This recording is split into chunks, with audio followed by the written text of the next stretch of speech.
Alex Jones has been trying to warn all of us for decades. He's accused powerful people of hiding their evil acts in plain sight. Now I have to get the shit Bohemian Grove information out. And then he was also right about Bohemian Grove. He warned us about the elite pedo rings. He was the guy who told me about Epstein's Island more than a decade ago. Clinton took multiple trips to Epstein's private island where he kept young women as slaves. They fly famous rich scientists and politicians and they compromise them with underage girls.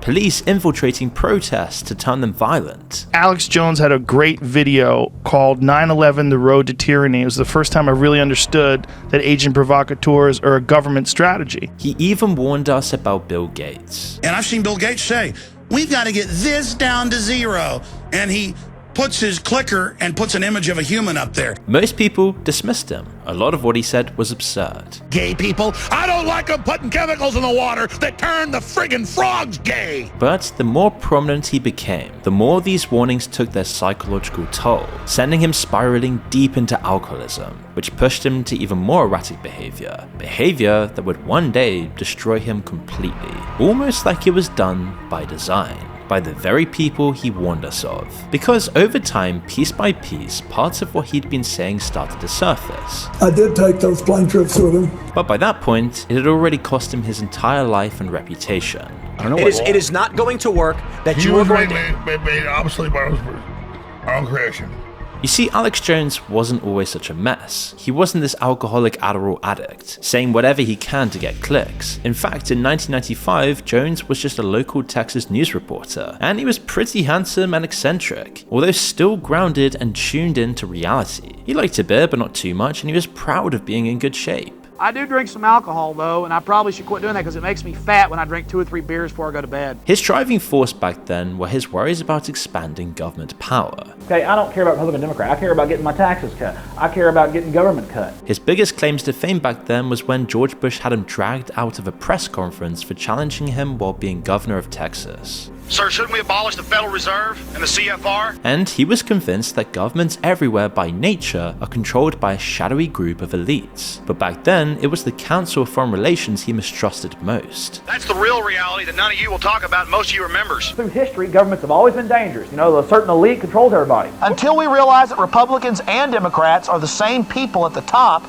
two sides of the same coin, puppet A and puppet B, we are not going to effectively change this until we are honest about who we're up against. Back then, Jones had no idea who he would one day become. The US presidential candidates would invoke his name on the campaign trail, and he had no idea how this success would eat away his sanity and his entire life, driving him so deep into alcohol abuse that he just became unrecognizable, and that the warnings he gave us would eventually turn to psychosis. But to understand Alex Jones, you have to understand that back in the day, he was an early genius of the internet, someone who adopted it before anyone else, realizing it could give InfoWars unlimited reach. The reality is, it wasn't a prescient move anticipating the web's domination. It was solely because he was booted out of traditional news for claims about Waco and the Oklahoma City bombings. We're traveling, myself and Steve Lane and many others, to Waco, to the scene of the April 19th, 1993 butcher massacre of Clinton,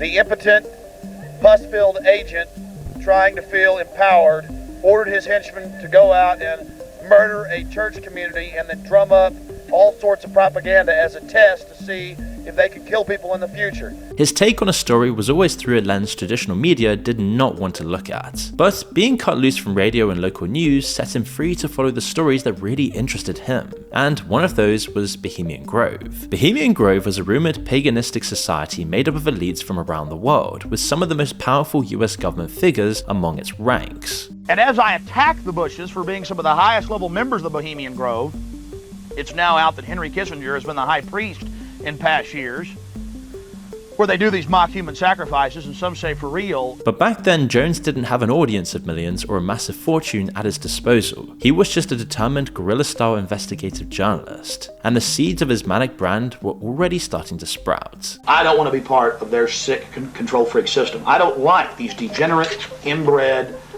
New World Order crowd people. They're not going to run my life. They're not going to control me, and I'm going to try to expose them. So Jones actually decided to go out and locate Bohemian Grove and infiltrate one of their ceremonies to film the rituals. And he wasn't alone. This is the story of one man's attempts to infiltrate and secretly film inside Bohemian Grove. Now it seems like an unlikely partnership, but Jones ended up joining forces with the British investigative journalist Jon Ronson to sneak into Bohemian Grove for a Channel 4 documentary, The Secret Rulers of the World. Well, here we are, folks. Turning on to the Bohemian Highway and Bohemian Grove. We're going to find out what in the New World Order is going on here. We were there in person. Those were actual crosses that they were burning. For Jones, this was the equivalent of a flat earther reaching the icy ring surrounding Earth. And to be fair, it was completely insane what they discovered. The place was full of rode up people practically wetting themselves with excitement in anticipation of their weird ritual of chanting and burning an effigy of an ancient owl god. All surrounded by some of the most influential and powerful people in the world. For Jones, it was absolutely clear vindication that his New World Order really did exist. Now he was convinced that more circles of elite figures from around the world were operating in secret, doing terrible things with impunity protected by the highest powers in the world. You cover up a crime, you're involved in it. Of course the globalists hire a bunch of pedos to run things. Even after that, almost no one was paying attention. It took Jones many years to become the whiskey-guzzling rabble-rouser we all know him as, because even though we look back on it more fondly now, the 90s was a pretty dull time for conspiracy theorists. Western economies were strong, politics was centrist, tech was still pretty harmless and fun. Nintendo and Sony were the giants everyone knew about, not Palantir and TikTok. People weren't hearing things about Jeffrey Epstein compromising the elites in our governments. There seemingly wasn't much to be suspicious of. But then September 11th happened. This sent conspiracies mainstream, and it gave Jones the hard launch he'd been looking for. On 9/11, on 9/11 of September 2001, yesterday, as we do this show live, a mass bombing that I have predicted for the last 5 years occurred. They are going to now use terrorism as a pretext to destroy our civil liberties. The moment shattered everything. The illusion of global peace most Westerners lived in. The basic level of trust most people had in governments and militaries. The security people felt living in the richest, most powerful nations on Earth. Suddenly now, people were questioning everything. For Jones, this was confirmation that everything he'd been warning people about for years was true. But he took it to another level, and he didn't waste any time doing it. Either the government actually carried out this bombing themselves, the New World Order occupational government, to create the crisis, to offer the solution, or, ladies and gentlemen, they allowed terrorists from somewhere in the world who were state-sponsored because of the sophistication of this to engage in this sinister activity. Despite a ramshackle online setup with a limited following, Jones started to make a splash with his relentless frenzied claims that it was an inside job. He warned us this was the latest in a string of false flag operations by the US government to justify the expansion of government and the rollout of mass surveillance. Governments have staged terror attacks throughout history or allowed terrorists to attack as a pretext to invade and enslave the population. Unlike today, the inside job element of this warning didn't go down with the country reeling from this incident, but it did bring in the USA's dark history of false flag operations into the open again, which was helped by Jones' repeated rants about Operation Northwoods, a rejected 1960s US plan to covertly facilitate Cuban attacks on civilian targets, all to justify a war against the communist Castro regime. As a result, InfoWars started gaining some serious ground. For those of you that can't tell, this is a small room that I've picked to use rather than the larger studios. It's much simpler and I can run everything myself. Even still in his tiny little studio. But soon as people realized the horrors of the Patriot Act, among the horrors of the Iraq War, his rising popularity and fame allowed for a much more slick operation. I'm Alex Jones at Real Alex Jones. Stay with us, this is a war. The more extreme his claims became, you support raping children with battery acid, the bigger his audience got, and the more rabid his rants became, the more his viewers lapped it up. Children walking around with their bald heads, dying of cancer all around me!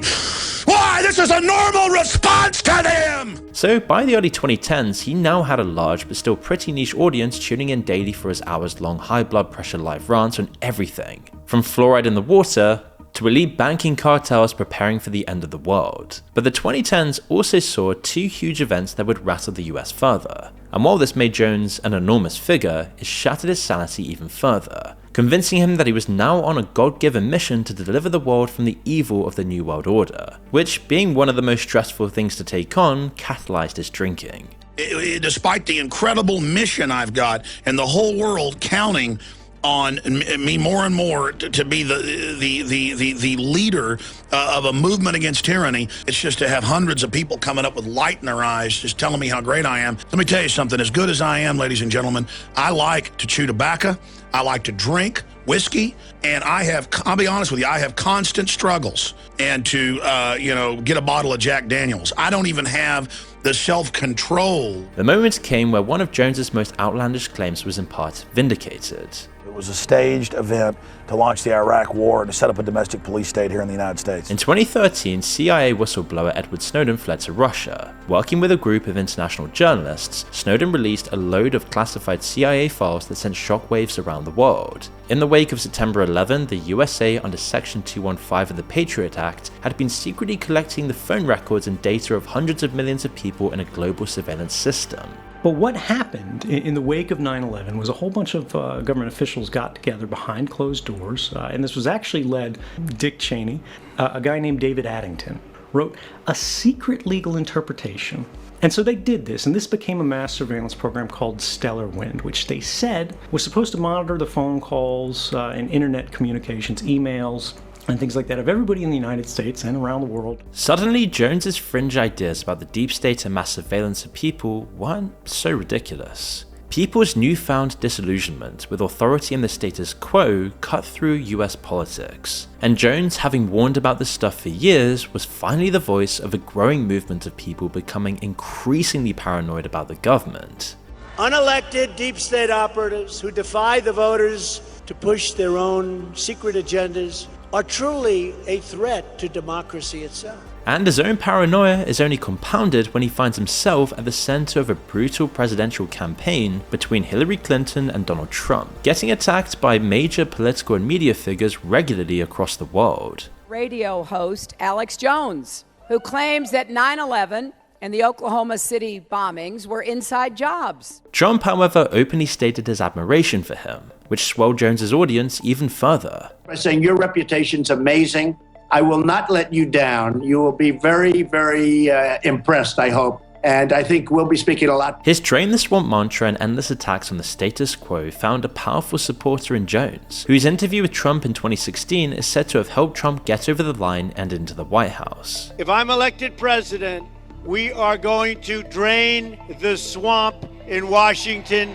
D.C. So suddenly Jones's once fringe ideas were now being amplified by the most powerful man in the world. The head of the government he'd spent years attacking was now his personal champion. This was Jones's peak, but after a peak there was always a fall, and Jones had a long way to fall from the heights he'd reached. With his drinking and Adderall use getting out of control, his marriage was collapsing. I can't stand to be at a party where alcohol's being drunk and not drink it. I am weak. My flesh is weak. His wife divorces him, and a nasty and at times very public custody battle for their children engulfs his private life, with his wife doing TV interviews attacking his character. People in Texas start filming him and harassing him in public. That's definitely him. He's a rage-filled person. After a 9-day trial, a jury awarded Kelly Jones joint custody of their kids, making her home the primary residence instead of their father's. He appears on InfoWars looking worse and worse, often with red eyes and a swollen face. Because then it was a secret. I had a divorce 3 years ago. I tried to keep my kids out of it. You can see his brash character start to fall apart at the seams. There were days he almost burst into tears on air. But there were good people. The government. He also starts becoming way more direct about the elite circles he believed were running the world. He also speaks more openly about powerful pedo networks, and he was one of the first people to bring public attention towards Jeffrey Epstein's first arrest, when most people still had no idea who Epstein even was. When you've got the same FBI a couple of years ago with Jeffrey Epstein, with the Lolita Express, with Bill Clinton on at least 16 round-trip flights to the Island, he got convicted of running. And years later, the truth about the scale of his crimes filled the headlines every day. Only more than 10 years later have some of the most central figures and longtime targets of Jones's, like the Clintons, been dragged into depositions to answer for their friendship with Epstein. Do you believe you were a victim of a Jeffrey Epstein intel operation? Do you think that you might have been caught up in some of what he was maybe potentially doing? Did you ever receive a massage or have physical contact from her or anyone else on that trip? You've seen the pictures. There was one time when I was sitting up and I got a back rub, a neck rub. And Jeffrey Epstein, who had regular orgies at his Caribbean compound that the former president visited multiple times. His audience kept growing. Jones became ever more convinced of himself. The threats from the elites and mainstream media grew, and the pressure was now mounting. But still, he kept the show going. Now he was deciding to take aim at another billionaire in his line of sight, one he'd warned us about for years and who had been ignored: Bill Gates. Jones was an early critic of Gates and his artificial nice guy act. He saw the contradictions in Gates' claims to want to help the world and poor people, all while desiring to control overpopulation by decreasing the global population. 2 weeks ago, Bill and Melinda Gates Foundation secret meeting of the rich with Warren Buffett and Ted Turner, and it said the main agenda was reduce our population by 80%. Now, the world today has 6.8 billion people. That's headed up to about 9 billion. Now, if we do a really great job on new vaccines, healthcare, reproductive health services, we could lower that by perhaps 10 or 15%. Particularly in poorer places like Africa. But it's really Africa that still has a doubling in population to 2050. Of course, Jones's take on Gates' plan for Africa's population growth was a little less nuanced. Murder Africa! Invasion force! Release us! I mean, these are kook, cult, demons, hardcore evil! I mean, these people are flaming scum! While regular people were horrified that one of the blandest billionaire geeks on the planet was also a part of the Epstein files, Jones was now vindicated and climbed even further into his own mania. By this point, he was no longer on the fringes, he was now mainstream. His YouTube channel was clocking up more views than established broadcasters like MSNBC. He was worth hundreds of millions, had hundreds of millions of followers, had the president's ear. He was completely untouchable. Or so he thought. You see, he starts getting drunk on air more often, with wild appearances on podcasts like The Joe Rogan Experience, where his unhinged state is overlooked as it's just part of his brand now. No, I love being here. I'll sit here and tell fart jokes if you want. I'd rather get drunk and just have a good time. This episode, number 911, was done purposefully by Rogan in honor of Jones's career turning point.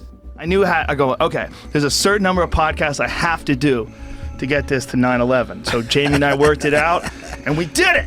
It was hugely successful, the biggest mainstream conspiracy theorist being egged on by arguably the world's biggest interviewer, which then sent Alex Jones into the stratosphere, and he didn't disappoint. He was high on his own fumes and happy to say absolutely anything knowing people would still believe, and he'd face no consequences. On one of Joe Rogan's most popular episodes of all time, that has since been deleted, he appears in a NASA shirt, and is seemingly more crazy than he's ever been before. Over the course of nearly 5 hours, he rants about this kind of stuff. Native Americans you can mind control really fast. 20 years ago, they had spiders that produced body armor, spider guts, okay? They have human-animal hybrids 30 years ago. They've got giant human tissue farms. Right. Aliens are real. They're creating human-animal hybrids. They admit 5G in all the studies, LA Times, causes massive mutation and cancer. Wait a minute, and literally rattles your DNA apart. All of our kids are under attack. NASA is the German breakaway government. It was from this point onwards that Jones never returned to his previous, more stable state. Adderall and alcohol had now taken the wheel, and his downfall was near. Jones was arrested in Texas on a misdemeanor charge of driving while intoxicated. His claims didn't need to make sense. That wasn't his stock in trade anymore. He didn't need to be right, he just needed to go further. His off-air actions got worse. He very clearly starts cracking, and it's only a matter of time before he gives the people who want him gone exactly what they need to finish him, as he crosses a line he can't come back from, making his now infamous claims about Sandy Hook never occurring, that the children didn't exist and the grieving parents were actors. He'd actually been saying this stuff for years prior to the podcast and this point, but now those words were coming back to bite him. After his followers turned on the parents, and all the evidence proved him wrong, he had to be dragged kicking and screaming to walk it all back. This was the first time he'd actually had to take accountability for his more wild statements. Although he questions the legitimacy of the attack when it happens, he isn't famous enough for anyone to care. As his star rises, his repeated claims are heard everywhere, bringing Jones all the wrong kinds of attention. His followers turn on the parents, sending them death threats and accuse them of faking their grief. And so in 2018, a way to silence him was found. He could have InfoWars, but no big platform allows him to use their base anymore. He was taken off the biggest social media platforms all in one single moment: YouTube, Facebook, and then Twitter, wiping out a huge chunk of his audience and his revenue. For those who didn't know Jones, now he was infamous for being one of the most silenced individuals online. His daily audience then fell from 1.4 million daily views to 715,000, and it only went down from there. Suddenly, all those huge popular Joe Rogan episodes were wiped off YouTube and Spotify. Anything with Jones's name was considered hate speech. Bootleg re-uploads are quickly taken down, and it's clear that tech companies are serious about silencing him. He's seen as too toxic, and they're not going to jeopardize their profits for a wild card, no matter how much his supporters shout about free speech. Even when the evidence on Sandy Hook eventually proved him wrong, he was dragged kicking and screaming to walk it all back in court, as he's not used to actually having to take accountability for those wild statements. In his trial, his lawyer tries to dismiss his claims as part of an eccentric character Jones plays on air. Jones himself confesses he has psychosis, which is at the root of a lot of his claims, but it doesn't fly. And I myself, almost had like a form of psychosis back in the past where The judge sides with the victims and orders Jones to pay an eye-watering $1.5 billion in damages, forcing him to declare bankruptcy, and there is no recovering. But it makes you wonder, what stuff does this guy really believe and warn us genuinely, and what does he say as just part of an act? As Alex, for all his antics, is a really smart guy. He's an incredible speaker, and when you look at his past and all the warnings he gave us, a lot of them turn out to be true. He even said back in the day he has all this performance just to be entertaining. I get pretty hot on a lot of these shows, and I wouldn't say really angry, just more, excited. I mean, for me to, try to make it entertaining and at the same time give people information, I let myself get pretty excited. But from that point onwards, he realized that the more he lent into extreme behavior, the more interested people were. The algorithm favors extreme content. So when did this act become his actual personality and astray his warnings? Well, very few people actually knew him well. His ex-wife told the media that the screaming, rapid-fire monologuing conspiracy theorist is just who he is. Is this acting or is this real? That's definitely him. He's a rage-filled person. But this was also in the middle of a very messy custody battle for their kids during a very messy divorce. Only really 2 other people genuinely knew him since he was an apolitical upstart shouting at George Bush in the 90s. And what they have to say about him fills in a lot of the blanks around someone who is clearly gifted, but also deeply troubled. He's been diagnosed with narcissistic personality disorder. So I think an awful lot of the things that he does is because he has that disorder. Jon Ronson is one of the very few people who actually tried to get to the heart of Alex Jones, and after learning his origin story from an unnamed employee of Jones's, Ronson revealed the reason Jones is a conspiracy theorist. Alex has an origin story about how he was hounded out of Dallas and had to move to Austin because he uncovered police corruption and the police hounded him out of town. They had cops up there that I knew were drug dealers, and I stood up and I said, I was at a pool party. He was selling cocaine and ecstasy last week. They took me in an office, ran my head in the wall, told me, we're going to kill you and have black people with foot-long dick you in the ass tomorrow. But they said, you're going to move out of this town right now. It's because he was a bully and everyone was afraid of him. And one day he was invited to a party in a barn, but it was a trap. He was basically the victim of a conspiracy. And it was all the kids who he had bullied beat him half to death. And that's why he left town. Yeah. But Alex Jones got dumped on his head when he was in high school. He's speaking about getting bullied in high school. Yeah. This guy picked him up and pile drived him, slammed him on the concrete on his head. Jeez. When he was, 15, 16 years old. And he was ever since then. Yeah. And this guy said, isn't this extraordinary that Alex became a conspiracy theorist because he had been the victim of a conspiracy? Not uncovered a conspiracy, but been the victim of one. Rogan says that Jones wasn't lying about Sandy Hook, it's just that he's not even capable of thinking straight. He wasn't lying. He just was wrong. He really believed that the government had faked it to try to confiscate people's weapons.